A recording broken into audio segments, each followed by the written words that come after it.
Hi, welcome back to my podcast. I'm going to talk about meltdowns. Now, how does a meltdown affect you?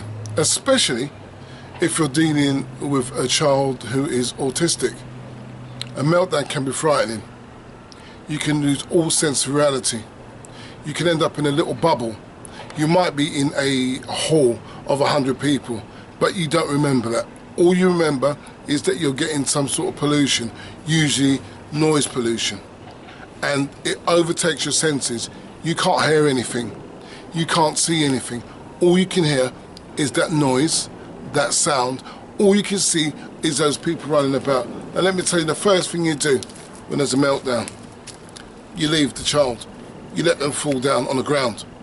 Once they're falling down on the ground, you look at them, right?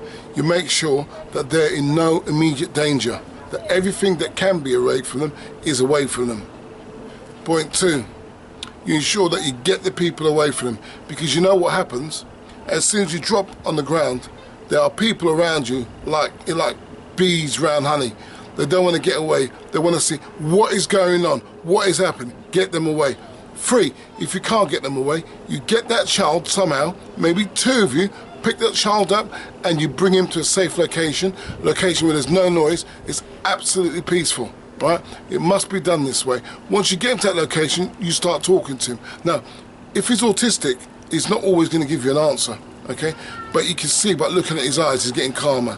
Leave him there till he gets calm. Once he gets calmed, just make a note of what exactly happened. What was your trigger? What triggered you off? Was it another pupil? Was someone taking a piss? Possibly something like that. Was being bullied? Possibly something else. Now, especially when they're around other children, be aware that you must find out what the trigger is. It's really important to stop it from happening again. Anyway, that's just a short one, and thank you for me. Remember, you can email me. It's down there.